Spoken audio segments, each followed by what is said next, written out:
again, and welcome everybody to SVC Sports Weekly, your quick 10 to 15 minute audio broadcast of everything Southern Vermont College Athletics, hosted by me, Sports Information Director Mike Nosek, alongside Dave Gage. Dave, how you doing on this Monday afternoon? I'm doing wonderful. How are you, Mike? Could use some sunshine, but hey, it's fall in Vermont, so at least the leaves are changing colors and all that good stuff. I can smell that turkey dinner right around the corner. So, lots to get to this week. We're going to kick it off with cross country. The men's and the women's team, after the bye week last weekend, this past Saturday, were down at Western New England University participating in the Golden Bear Invitational, and some great results, Dave, coming from those two races. Yeah, we were, real good week by our runners, and ended up with 3 conference, nominees or conference runners of the week, 2 rookie of the weeks, and a runner of the week. So it was a real good week, good numbers. I know a couple SVC records were put in, a lot of personal records. So great week by our cross country teams. Yeah, as Dave mentioned, rookie of the week honors on the men's side going to Joshua Caesar, who led the Mountaineers again, absolutely tearing up the courses that he faces, coming in 18th overall in the 204 runner field. An absolutely huge race going on down there in Springfield, Massachusetts. His time of 27 minutes and 41 seconds was a personal best for him and ranks second best all time for an SVC runner, getting him on that top 10 list. And then sophomore captain Victor Velasquez also running his personal best.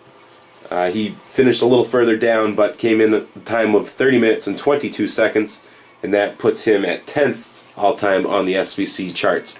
So, a couple great performances. The rest of the top 5 did very well, and that's a very positive thing as they take this weekend off, getting prepared for next weekend's New England Collegiate Conference Championship.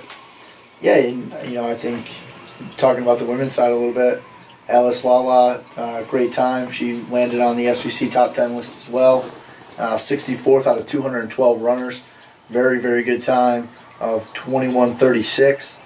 And, she beat a lot of runners that were also NECC members, so it was a real good week. Absolutely, like you mentioned, 64th place overall, but she was first out of all NECC runners, and besides Southern Vermont, there were 3 other conference teams up there, so that's definitely good to see as, Coach Maria Stuber and her 2 groups have their focus on next weekend's championship going on at Wheelock College down in Boston, Massachusetts. Another note, Haley Amasta also cracked the SVC top 10 list for 5K runs. She's currently tied for 5th with her time. Going over to men's soccer now, they had only one match last week. Unfortunately, fell 2-1 at Becker College.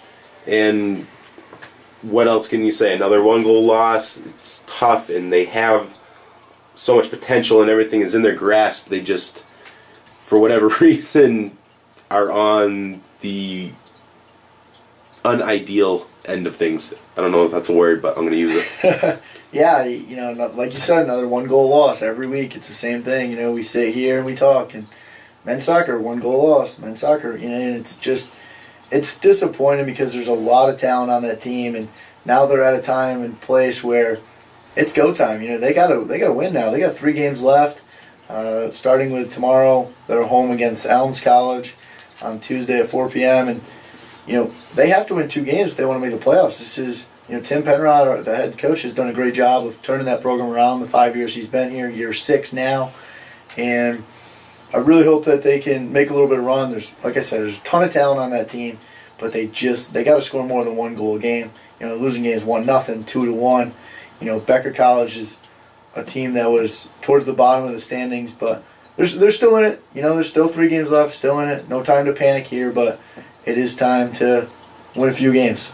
Like we've mentioned, they're not mathematically out of contention for the NECC playoffs. And if they're going to make it, they're going to have to go on a great run, and now is a good time, better than any, I think, if they're going to put together a 1 to 2 week stretch of playing flawless soccer, that, it can help propel them into the postseason and then carry that momentum through the playoffs and hopefully get back to that NECC championship. The Becker game, tough loss. They went ahead 1-0 in the first half, Becker came back to tie it and then won the game in the last minute. So, frustration, I think, is definitely a word that gets thrown around a lot when it comes to that team, and maybe not so frustrated with the players or how they're playing, but the results. And again, they have their goals in sight and they have everything just out of reach, and they need just a couple more inches to be able to grab onto it. Yep. Yeah, and touching on what you said there, is any coach that you talk to in the country will tell you they want to be playing their best soccer, basketball, baseball, softball, whatever it might be. They want to be playing the best at the end of the season. So here's the chance. Elms, Regis, and help me out a little bit with their last game. They have Elms, Regis, and then they finish up with Senior Day versus Newberry on the 27th, 1 p.m. match here on the campus of Southern Vermont College. Yeah, so games that they can win and games that they need to win at this point. Absolutely, do or die, and their fate is kind of in their hands if they want to extend their season. So they also had a match last week scheduled against Wheelock College. That game was canceled. This week, tomorrow, versus Elms here at home. That game is scheduled for 4 o'clock. Weather pending and field conditions pending, that game might be moved. So make sure you check out svcathletics.com or follow us on Facebook to see whether or not that game does get moved. And then, as you mentioned, they play this weekend on Saturday, 3 p.m. at Regis College. Moving over to the women's side, 1-1 week last week. They beat Mitchell College by a score of 2-0, and then lost here at home to Becker College 2-0. And if you talk to head coach Michael Zozig, he would say that Becker match was a tale of two halves, is I think the exact words he used. And kind of different team that we usually see the women, in that they came out stronger and then kind of went off their game in the second half, where usually they kind of have a slow start and then pick things up going into the second half. Yeah, I think the one strong side that Michael has of many is that he definitely makes very good second half adjustments. And like you said, 0-0 at the half, and shots were even 9-9 at the end of the first half, and we played a very, very good half against a team that is considered by many one of the top teams in the conference. They returned 17 players from last year's team, and the second half it faded away from us, I guess. And Becker picked up a red card. They go down a player. We're up 11-10 in players, and there was no real sense of urgency, I guess, from our side. And they found the back of the net, and then they found the back of the net again, and now it's 2-0, and we come out on the wrong side of a result. And again, you don't want to make excuses or whatever, but if you looked at that bench the other day, they didn't have the depth, they didn't have the numbers that they usually do. Battling some injuries, battling a couple illnesses as the temperatures are starting to change up here.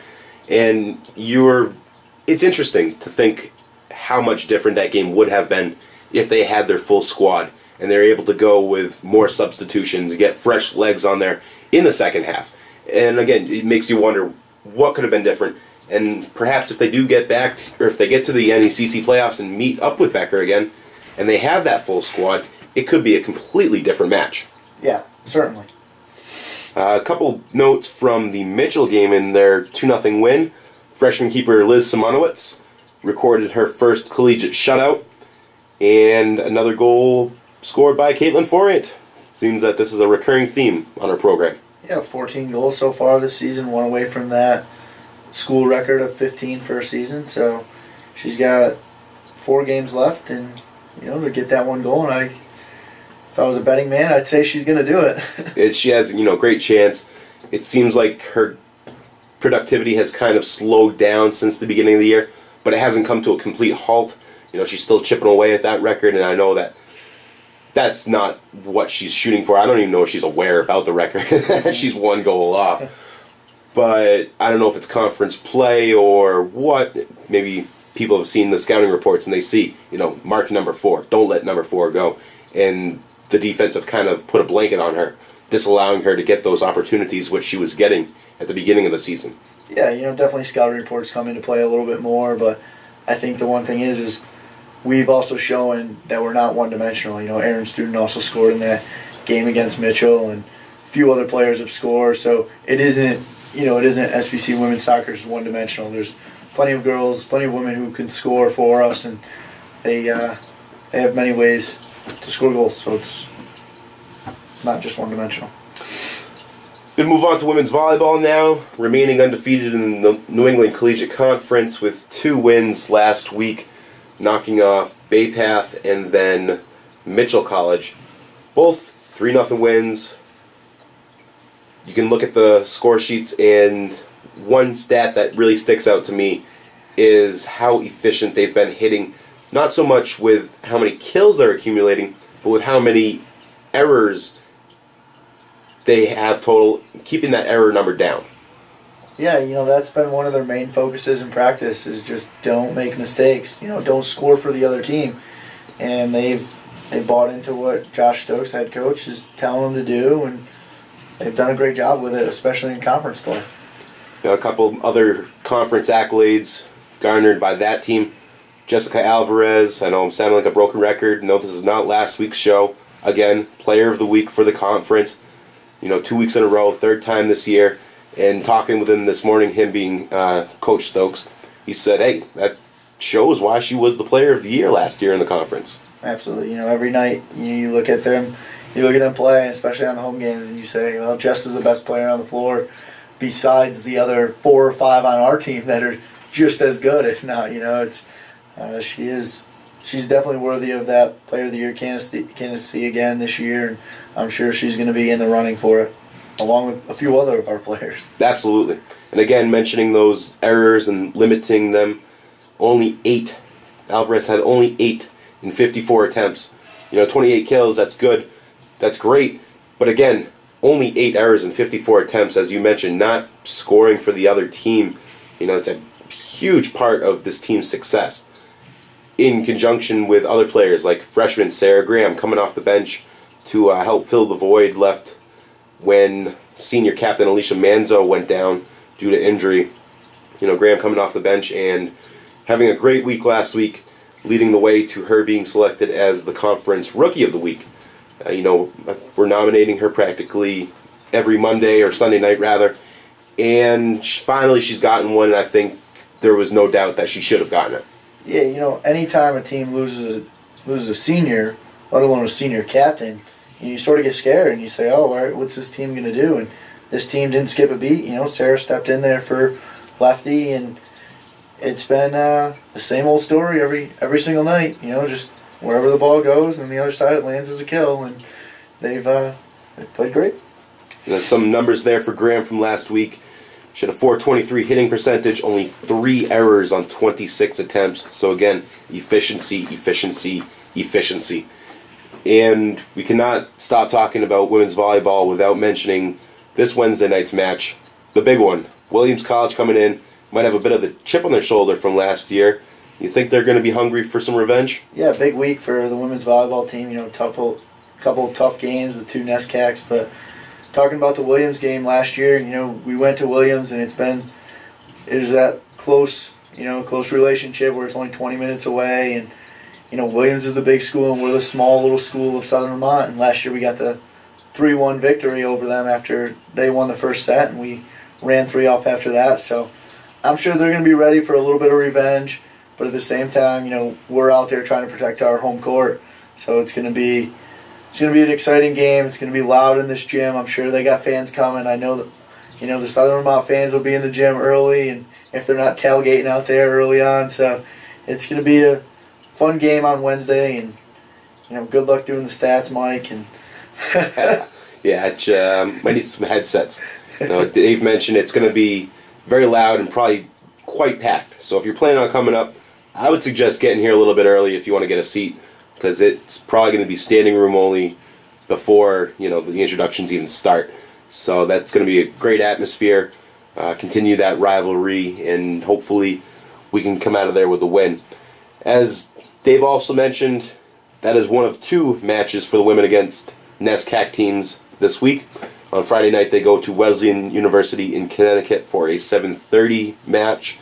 And then this weekend on Saturday, they're at Newberry College in conference play. And then we'll also compete against Clark University to wrap up that tri-match.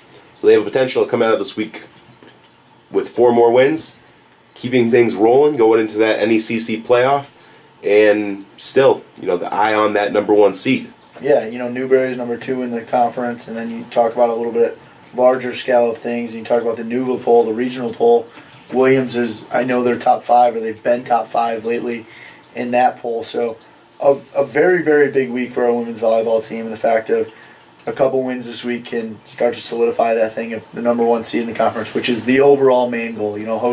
Host the conference championship, but also at the same time improve the regional rankings and hopefully get a good seed in the NCAAs if we are to happen to win to the conference championship. Absolutely, and as you mentioned, helping build that resume is definitely going to be part of their focus on this week. And if they can come through with those 2 wins from those 2 quality programs, then that would definitely help their case come selection time. Women's, or rather softball, was supposed to have their Southern Vermont Autumn Classic this past weekend. That was canceled due to weather. So the softball team kind of wrapping up their fall season. Unfortunately, we're not able to play any exhibitions against other teams, but I know they're having fun training and getting ready for the winter, leading them into their spring season. Speaking of teams starting, we had Midnight Madness last night, kicking off the 2012-13 men's and women's basketball seasons.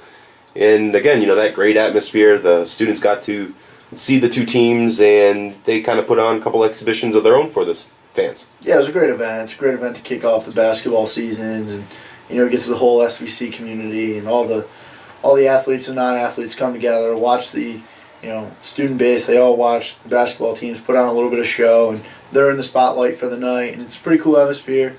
Students get to shoot 3-pointers or shoot half-court shots or whatever, the musical chairs. I know there's some of the events, but it was a great atmosphere, a lot of people in the stands, so it was a good night.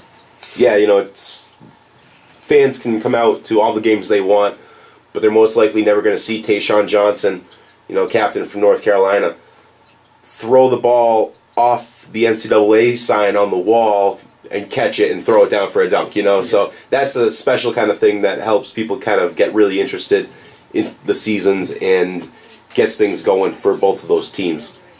And that immediately followed the conclusion of the first annual SVC Olympics. Be amiss to sign off without mentioning that, because the people taking home the gold plaques were, well, all members of the baseball family, including yourself. So, gold medals. First Olympic gold medal, and probably only Olympic gold medal that I'll ever be able to claim. But I'll keep off the SVC part and just say Olympic gold medalist. But as for it was a great event, and all week long with some photo hunts and Jenga, putting together puzzles that I'm pretty sure are impossible to put together, but somehow someone did. And academic trivia, real good event, and like you said, it led up into Midnight Madness, so it was a great week of fun. I know you mentioned that, but yeah, we were just talking. You have a chance at competing in a marathon in one of these Olympics, so that's always in the back of your mind. I know it is. I'll never medal in one of those, though. As much as you deny it, I know it is. So Team BTI, consisting of Dave Gage and 3 of his players, taking the gold.